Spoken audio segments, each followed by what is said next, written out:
भी नहीं हो। देन आपका आता है कि these polyols जो glycerin और sorbitol है, they are also used to increase the solubility of added ingredients. मतलब अगर there was certain medicament जो आपके aqueous solution में dissolve नहीं हो रही थी, तो you can add polyols, ठीक है? Then other than this, in syrups, alcohols are also added. Alcohols are added because, as we all know, alcohol it has the antimicrobial properties. ठीक है, वो अरेस्ट करता है ग्रोथ या वो किल कर देता है माइक्रोब्स को, तो alcohol is added as a preservative. Then comes की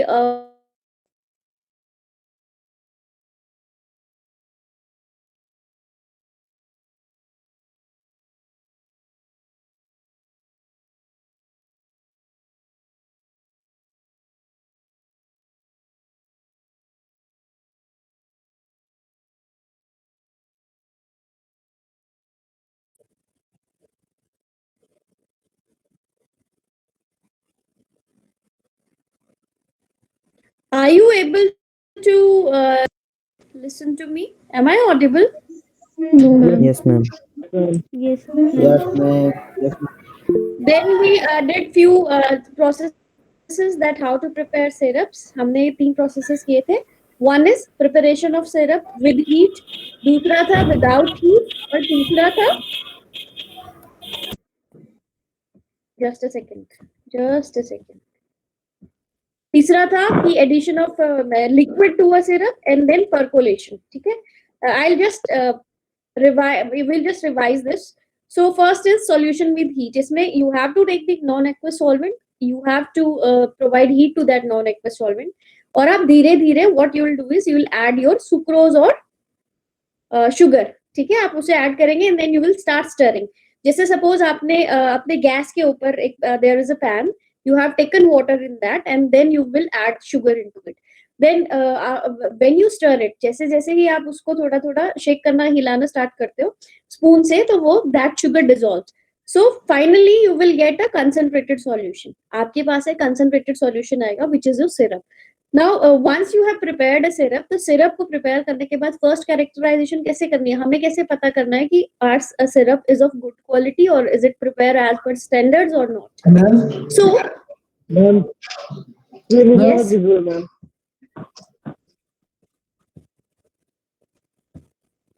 just a second.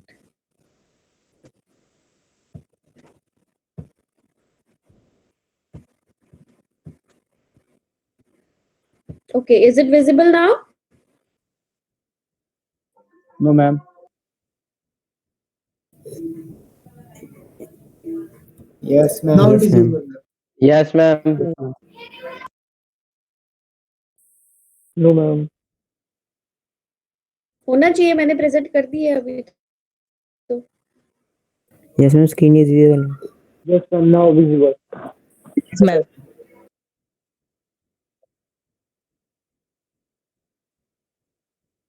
ठीक है, ओके. तो whenever you have prepared a syrup, syrup को prepare करने के लिए how मैम we will आपकी analyze कि वॉइस कट हो रही है. the syrup voice is of yes sir, बहुत ज्यादा good कट रही है. quality or as per standards or not.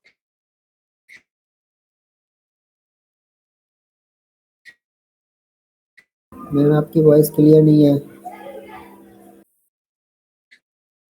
So we will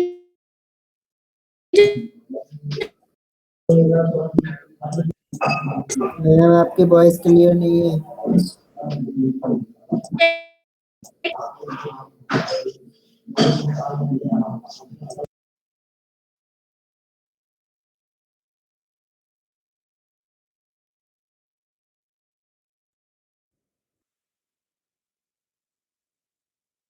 is it okay?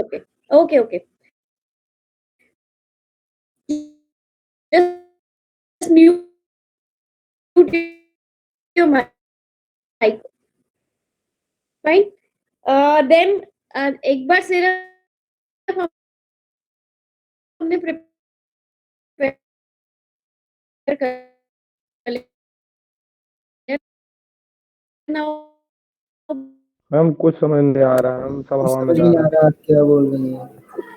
Yes ma'am.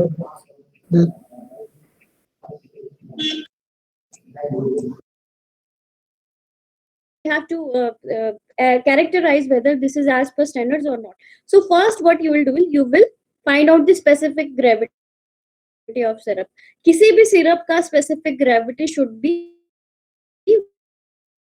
around 1.3. Ma'am exactly क्या exactly है 1.313. हम लोग को सुन रही है क्या? लेकिन अगर 1.3 ma'am are you speaking there? के अराउंड है कुछ that नहीं means समझ आ रहा है yes. मैम, कुछ नहीं समझ आ रहा मैम। मैम स्टार्टिंग से समझा दीजिए ये वाली स्लाइड, आवाज कट हो रही थी।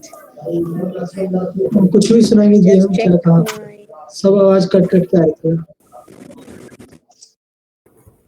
Yes ma'am. work.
Am I audible now? Yes, ma'am, you are audible now. Okay. I'll just present my screen.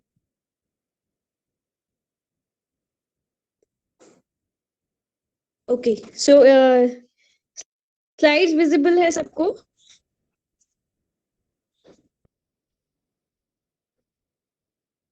Yes, ma'am. Slide visible है ना? ठीक है। तो हमने सबसे पहले preparation of simple syrup study किया था कल। तो पहला था कि सॉल्यूशन विद हीट, मतलब आपने हीट भी देना है और शुगर को आपने अपने एक्वस सॉल्वेंट में ऐड करना है और स्टर करते रहना है। फिर आपके पास सिरप जब थिक कंसिस्टेंसी का बन जाएगा, then you will characterize it. आप ये एनालाइज करेंगे कि whether it is as per standard और नॉट। तो उसको हम डिटरमाइन करते हैं by measuring the specific gravity. ठीक है, स्पेसिफिक ग्रेविटी किसी भी सिरप का वो आना चाहिए, इट शुड बी अराउंड 1.3। ठीक है, 1.3 के अराउंड आना चाहिए। अब how to measure specific gravity, कि आप एक बॉटल लेंगे, एम्प्टी बॉटल, उसको प्री वे करेंगे। ठीक है, अब या तो आप उसका वेट अलग से मेजर करके रख सकते हो या टेयर कर सकते हो। Are you aware with the term tare? 11th-12th में आपने वेइंग बैलेंस यूज किया होगा। टेयर सबको पता है? टेयर टर्म, No, ma'am. टर्म नहीं पता।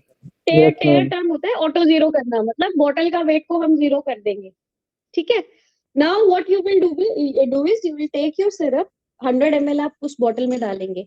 Now you will weigh that syrup. तो आपके उस 100 ml जो सिरप है उसका weight it should be 1.1313 grams होना चाहिए। तो आपकी स्पेसिफिक ग्रेविटी कितनी आएगी? 1.3। तो this is how you evaluate whether your syrup is as per standards or not. Then हमने किया था कि अगर constituents they are heat sensitive, तो आप विदाउट हीट उनको सिंपली एजिटेट करोगे, शेक करोगे, and then your syrup will be prepared. Then third method was कि देयर आर फ्यू मेडिकामेंट्स जो सिरप में अगर आप चाहे एजिटेट कर रहे हो चाहे हीट कर रहे हो, वो डिसॉल्व नहीं हो रही है।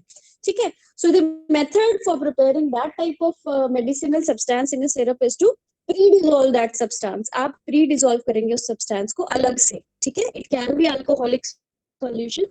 फिर आप क्या करोगे, एक सिंपल सिरप प्रिपेयर करोगे और ड्रॉप बाय ड्रॉप उस प्री डिसॉल्व मेडिकामेंट को उसके अंदर you will stir it and then you will prepare that syrup. Then उसके बाद percolation is nothing but you just take prepare a layer of एक cotton से आप एक बेड बना देते हो, उसके ऊपर you add the medicament and all the excipients और ऊपर से आप अपना सॉल्वेंट जो है उसमें डालना स्टार्ट करते हो। तो जो कॉटन बेड से नीचे जो फिल्टर होके आएगा, तो उस सॉल्वेंट में, जो एक्वा सॉल्वेंट है, उसमें आपकी सारी प्रॉपर्टीज आ जाएगी मेडिसिनल एजेंट्स की।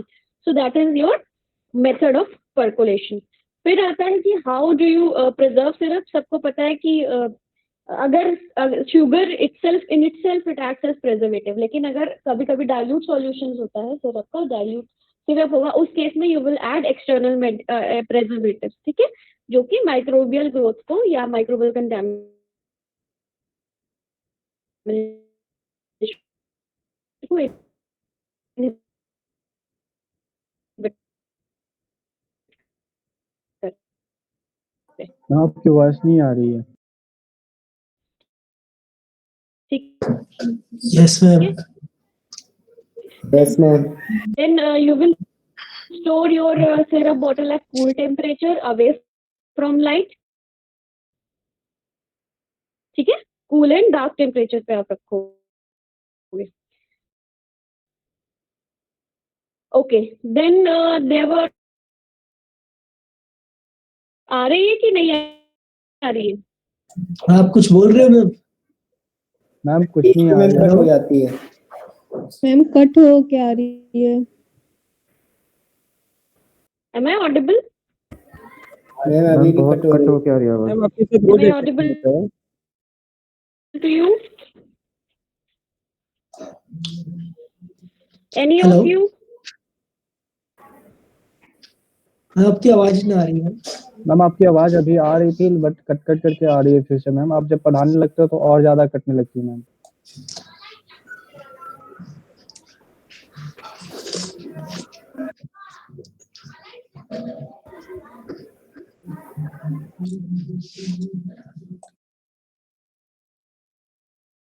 अभी सुन रहे हैं? अभी सुन रहे हैं? यस मैम हम जब बहुत देर बाद रुक करके बोलते हो तब Yes, आती है ma'am. मैम। अब जैसे आप कंटिन्यूटी में बोल रहे होती हो एट दैट टाइम पता नहीं मैं अभी तो इंटरनेट क्लियर आ रही होगी, नेटवर्क अभी तो ठीक है यहाँ पे। Yes, तुरंत ma'am, क्लियर है अभी तक आ मैम। रही है। हेलो, लेकिन मैम जब आप पढ़ाते हैं उस टाइम पे बहुत कट होती है। जब आप स्टार्ट करते हो ना मैम बोलना एट दैट टाइम अभी नहीं अभी कर तो पाता नेटवर्क ये। ठीक है, तो I start. Yes, ma'am. Yes ma'am. Okay, जब मैं पढ़ाने लगती हूँ तो और ज्यादा कटने लगती है। अच्छा, अभी मैं स्क्रीन प्रेजेंट नहीं कर रही हूँ, अभी अभी ऑडिबल हूँ? Yes, ma'am. यस अभी तो होगा। Yes, अब ma'am. मैं ऑडिबल हूँ? If I stop presenting my screen, am I audible? Yes ma'am. Okay, अब मैं थोड़ा स्लो स्लो, अच्छा तो मैं थोड़ा धीरे बोलूंगी ताकि,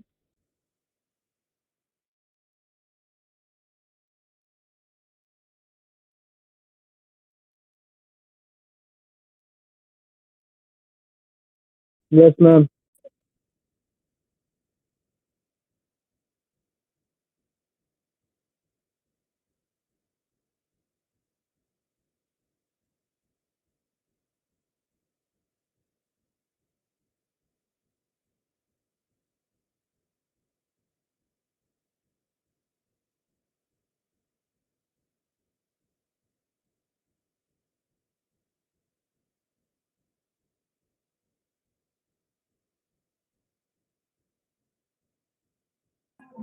किसी को आवाज आ रही है मैम की क्या?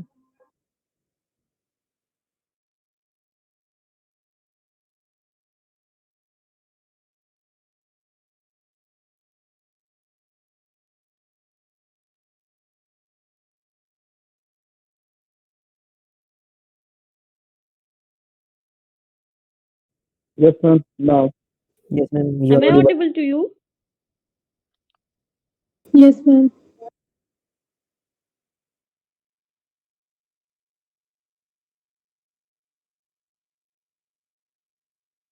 No. Okay, so in today's lecture, we'll do the third type of solution, third category of solution, which was non-aqueous pharmaceutical solutions. Non-aqueous, as the term suggests, कि the solvent which is used to dissolve the medicament is your non-aqueous solvent. ठीक है? तो non-aqueous solvent के what are the advantages of non-aqueous solvent, कि हम non-aqueous solvent को use ही क्यों कर रहे हैं? So we are using non-aqueous solvent कि अगर there is any medicament which does not dissolve in your aqueous solvent, मतलब वो water में या water based solvents में dissolve नहीं हो पा रही है, then we go for non-aqueous solvent. तो non-aqueous solvent में बहुत टाइप्स के solvent है, जैसे आपके एसीटोन हुआ या alcoholic solutions हुआ या oily substances हुआ जिसमें आप अपने medicament को dissolve करोगे.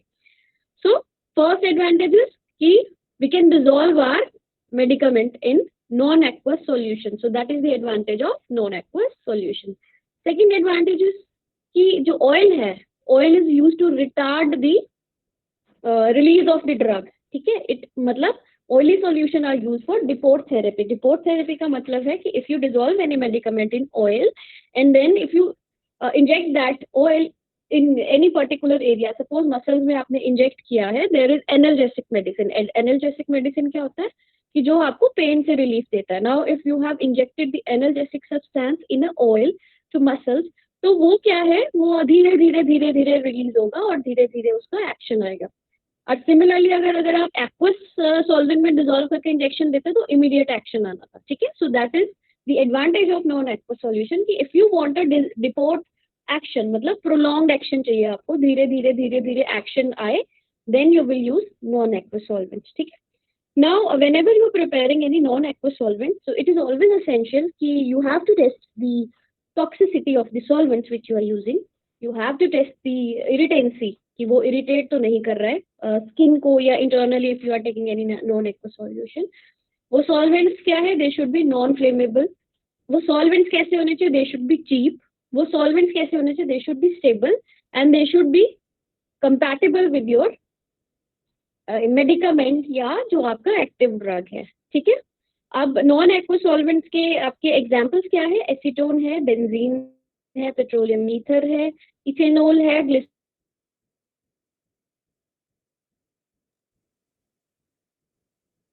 ग्लिसरॉल है, प्रोपाइलिन ग्लाइकोल है. ठीक है.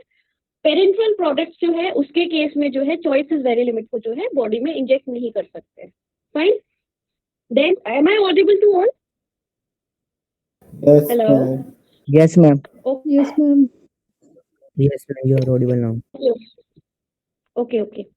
उसके बाद आपका आता है what is the classification of non aqueous solution. तो जो classification of non aqueous solution है that is based on the type of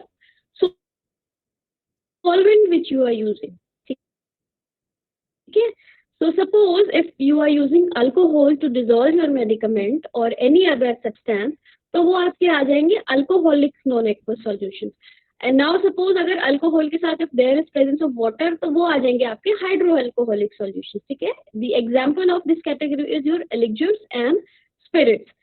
फिर आते हैं आपके ethereal solutions. Ethereal solutions means your medicament or any other excipient it is dissolved in ether type of solvent, जैसे petroleum ether में अगर कुछ dissolve किया है.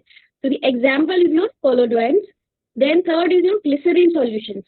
ठीक है. मतलब if you are adding glycerine along with the aqueous solvent and then you are preparing a solution, तो वो भी आपका non aqueous solution की categories में आता है. इसके example है glycerides. Then fourth category आपका आता है oleaginous solutions. Oleaginous as the word suggests कि something which is oily. ठीक है. तो अगर if you have dissolved medicament in oil basis तो वो आपके आ जाते हैं ओलिजिनस सॉल्यूशंस में. इसके एग्जांपल्स है आपके लिनिमेंट्स है, मेडिकेटेड ऑयल्स है, ओलियोवाइटामिन्स है, स्प्रेज है और टूथिक ड्रॉप्स है. टूथिक ड्रॉप्स तो बहुत ही सिंपल है, क्लोव ऑयल की ड्रॉप्स आती है टूथ में डालने के लिए for giving the analgesic action. Tooth pain के लिए हम यूज करते हैं. So first we will start with elixirs.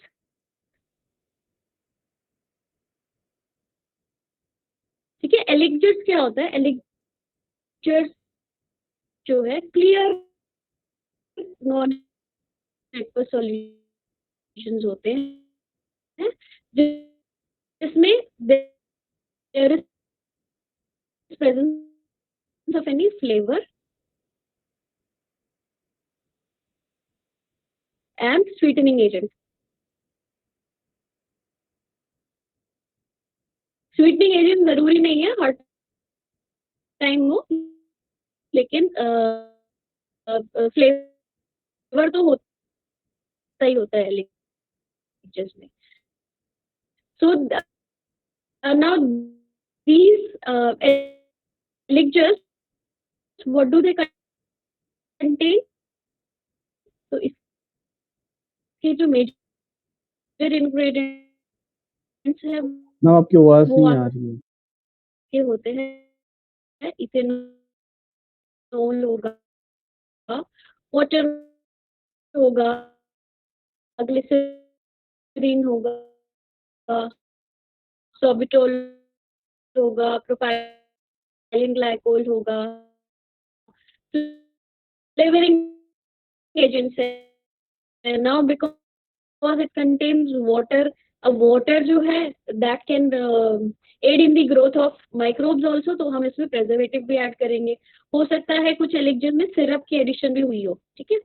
अब एलिक्जर्स जो है, एलिक्जर्स का एक कॉमन सा एग्जांपल है आपके पास, वो है जैसे यू टेक एनर्जी ड्रिंक्स जो होते हैं आपके, या जो सॉफ्ट ड्रिंक्स होते हैं, वो किस कैटेगरी में आते हैं? वो एलिक्जर्स होते हैं, वो नॉन एक्वस सॉल्वेंट की कैटेगरी में. Am I audible to you? Ma'am Hello? Voice बहुत कट हो रही है. Hello?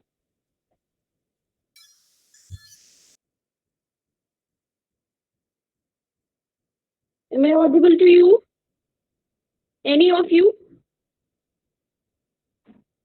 अच्छा, अभी बताओ, हाँ. अभी कैसा है? मेरे पास नेटवर्क फ्री है, यस वॉइस मैम कटनी आ तो रही नहीं है चाहिए. आवाज. आप Yes, ma'am. Just check the network at your end. ठीक है. तो ओके ओके. एलिक्जर्स जो है, द एलिक्जर्स जिसमें इथेनॉल होता है. ठीक है.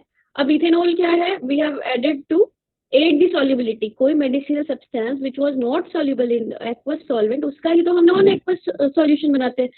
तो दी एलिक्जर्स विच कंटेन इथेनॉल, उसमें क्या होता है? यूजुअली आपने जैसे एक ही बैच से 10 बॉटल्स बनाई है. अब वो जो 10 बॉटल्स है, तो हो सकता है आपने डिफरेंट डिफरेंट एरियाज में स्टोर कर रखे हैं, but after the storage you find कि अल्कोहल कंटेंट जो है वो इसमें वेरी कर रहा है.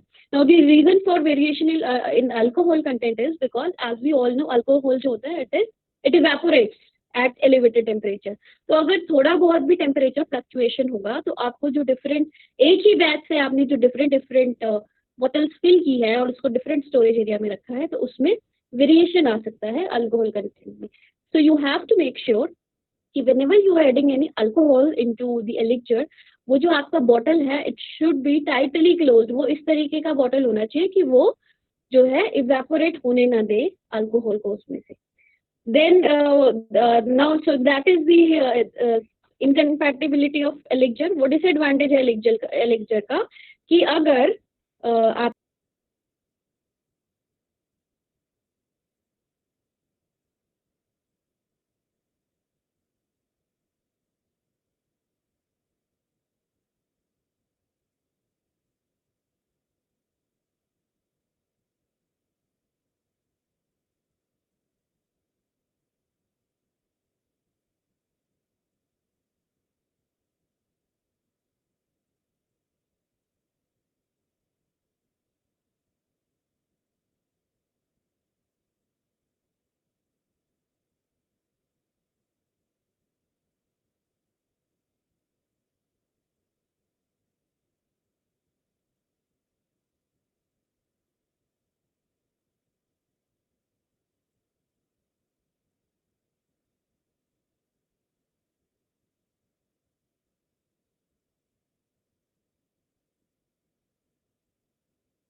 Hello hello yes ma'am. Yes Yes, ma'am. ma'am. अभी सुन रहे हैं सबको? Yes, ma'am. Yes, Yes, ma'am. ma'am. आप लोग प्लीज अपने माइक्स म्यूट करेंगे।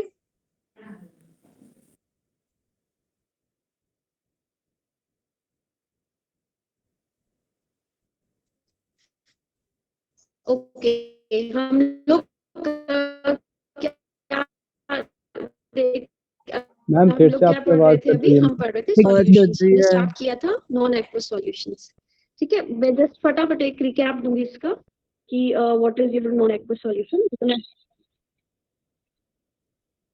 अभी बताओ मुझे, अभी कैसा है? Ma'am now it is hello hello, अभी ठीक है मैम। मैम ठीक है मैम, आ रही है। ठीक है, आ रही है ना? ठीक है, तो हम लोग नॉन एक्वस सॉल्यूशन स्टार्ट किया था। नॉन एक्वस सॉल्यूशन में हमने क्या किया था कि अगर medicament, if your medicament is dissolved in your non aqueous solvent, तो उसको कहते हैं non aqueous solution. Then we did कि उसके एडवांटेजेस है कि वो किसी भी ड्रग की सॉल्युबिलिटी को मतलब अगर आपका ड्रग जो है it was not soluble in aqueous solvents, तो हम नॉन एक्वस सॉल्यूशन यूज कर सकते हैं। सेकंड कि अगर हमें डिपोट थेरेपी चाहिए किसी मेडिकामेंट का, then ki what are the tests which are essential to check before forming any non-aqueous solution? वो था कि we'll evaluate the toxicity, we'll evaluate the irritancy और वो flammable है या नहीं है, whether it is cheap or not। ठीक है, फिर stability होना चाहिए solvent का with medicament। फाइन। उसके बाद वी डिड द क्लासिफिकेशन कि पहले आते हैं अल्कोहलिक, सेकंड आते हैं ethereal solutions, then glycerine and then oleaginous solutions.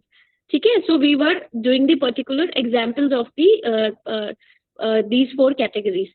हमने स्टार्ट किया था एलिक्जर्स से। एलिक्जर्स क्या है? सिंपल सॉल्यूशंस होते हैं, हाइड्रो अल्कोहलिक लिक्विड होते हैं, मतलब it contains alcohol, water and it can contain sweetening agent और आपका फ्लेवर भी हो सकता है। इसका example I told you about. Elixirs का एग्जांपल है आपका soft drinks which you consume. Then incompatibility क्या है? एलिक्जर्स का डिसएडवांटेज क्या है कि विद टाइम अगर ड्यूरिंग स्टोरेज जो है अगर अल्कोहल जो है वो इवेपोरेट हो गया तो आपकी जो है मेडिकमेंट जो या जो भी वाटर सॉल्युबल सब्सटेंसेस है वो प्रेसिपिटेट होना स्टार्ट हो जाएंगे। ठीक है, देन की समटाइम्स क्या है, कुछ एलिक्जर्स आते हैं कंसंट्रेटेड फॉर्म में, तो उन एलिक्जर्स को जो है डाइल्यूट करना पड़ता है इन वाटर।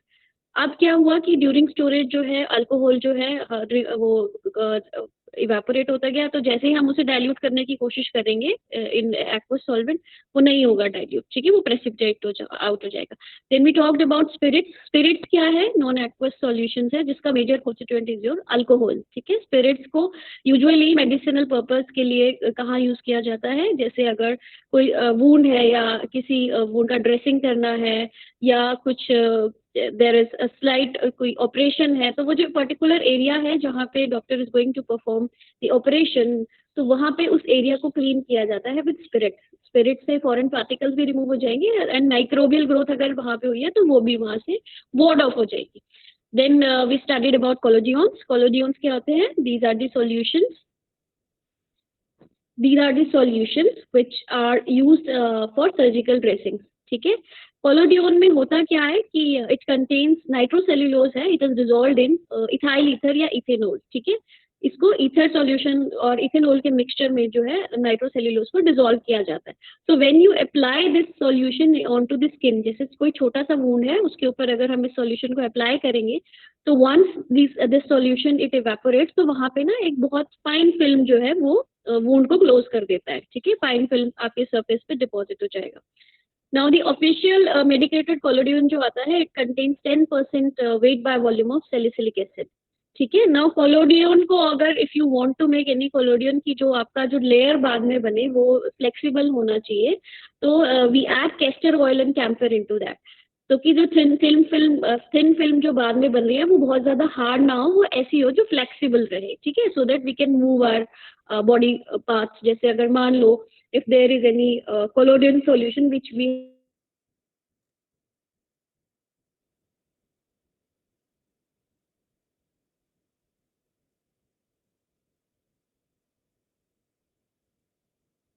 मैम फिर से आपकी आवाज नहीं आ सॉल्यूशन या रही। इथेनॉल, तो वो जो आपका फिल्म है वो फ्लेक्सिबल होता है, so that you can move your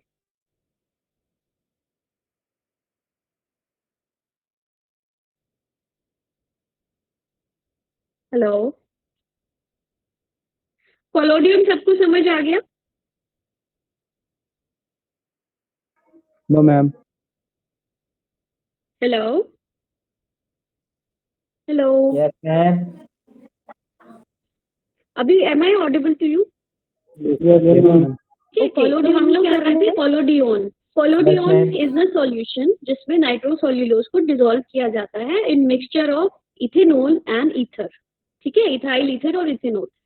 अब जब हमने ये सॉल्यूशन बना लिया, now this solution is used as a surgical dressing, ठीक है, वो सर्जिकल ड्रेसिंग की तरह यूज किया जाता है। जैसे suppose there is a wound, एक ओपन वुंड है, पहले तो आप उसको स्पिरिट से क्लीन करोगे, देन आपने क्या करना है, ये कोलोडियन का जैसे आपने मेडिकामेंट उसमें लगा दी, now you want to close that wound, उस वुंड को क्लोज करने के लिए आप कोलोडियन का एक सॉल्यूशन अप्लाई करोगे। अब कोलोडियन सॉल्यूशन में से व्हेन द सॉल्वेंट इवेपोरेट्स तो आपका एक थिन लेयर जो है, थिन फिल्म का लेयर बन जाएगा और वो आपकी वुंड को क्लोज कर देगा, ठीक है। अब क्या है, कोलोडियन वी वांट की जो थिन फिल्म है वो फ्लेक्सिबल होना चाहिए, वो इतना हार्ड भी ना हो कि वो स्किन को ही तंग करने लग जाए, या हम कोई बॉडी पार्ट मूव कर रहे हैं तो वो जो है अटक रहा हो, वो वैसा नहीं होना चाहिए। वी वांट की जो कोलोडियन का फिल्म बना है इट शुड बी फ्लेक्सिबल। तो वो किस चीज से आप फ्लेक्सिबिलिटी दे सकते हो उसको, बाय यूजिंग कैस्टर ऑयल और कैम्फर। अगर आप ड्यूरिंग फॉर्मुलेशन ऑफ कोलोडियन उसमें कैस्टर ऑयल और कैम्फर डाल दो तो you will get a flexible film. फिर आता था हमारा ग्लिसरीन्स, ठीक है। ग्लिसरीन्स जो है is a type of non aqueous solution जिसमें 50% जो है वेट बाय वॉल्यूम आपका ग्लिसरीन होगा and rest of the 50% it can be your aqueous medium या हो सकता है अल्कोहलिक मीडियम हो। Now glycerine as you all know, glycerine का जो क्या है ह्यूमेक्टेंट प्रॉपर्टी होता है। मतलब suppose if you are adding glycerine या if you are rubbing glycerine on the surface of your skin तो वो क्या है आपकी स्किन को वेल हाइड्रेटेड रखेगी, उसको कहते हैं ह्यूमेक्टेंट या हाइड्रेशन प्रॉपर्टी। सो ग्लिसरीन जो है ग्लिसरीन कभी कभी क्या होता है, ग्लिसरीन सॉल्यूशन, ग्लिसरीन का जो सॉल्यूशन है उसमें वी ऐड मेडिकामेंट, ठीक है। Now suppose there is an example given here, antipyrine और benzocaine otic solution. Otic solution, otic term used for any solution which is meant to be administered into your ear, ठीक है। Now suppose year में जो है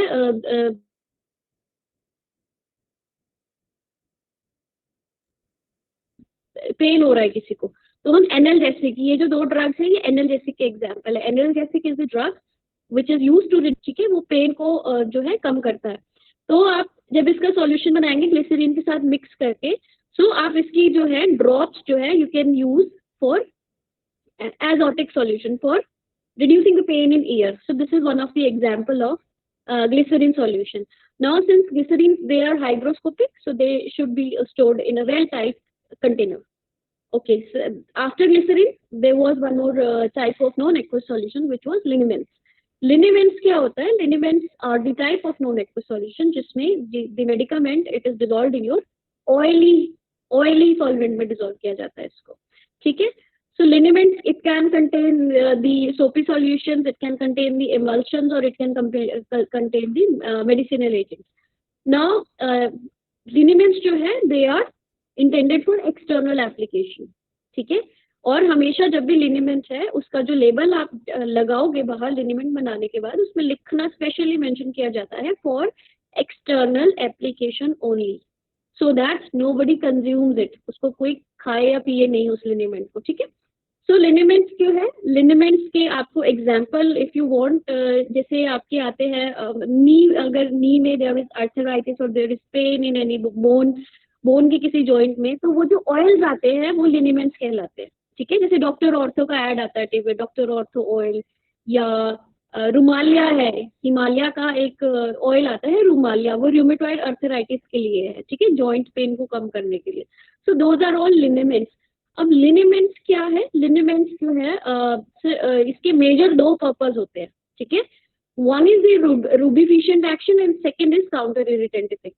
रूबिफिशिएंट action का मतलब होता है कि लिनिमेंट का जो ऑयली सब्सटेंस है उसको अगर आप अप्लाई करोगे बॉडी के ऊपर, तो उस बॉडी का जो एरिया है उस पार्ट में वो क्या कर देगा, वेजो डायलेशन कर देगा। आपके जो ब्लड वेसल्स हैं वो डायलेट हो जाएंगे, वो डायलेट हो रही है, ब्लड सर्कुलेशन उस एरिया में बढ़ रहा है, तो उस एरिया का बॉडी टेम्परेचर खुद ब खुद बढ़ जाता है और उस एरिया में जो पेन जो हो रहा है, पेन का थ्रेशोल्ड जो है कम हो जाता है। ठीक है, आपको कम पेन महसूस होता है। फिर second action is your counter irritant action. Counter irritant action का मतलब है if there is any irritation on any of your body part, जैसे सपोज फिंगर के ऊपर हमें कुछ इरिटेशन हो रहा है, इरिटेशन के साथ थोड़े थोड़ा बहुत पेन भी हो रहा है, अब हम क्या करेंगे, we will add any irritant into our lineament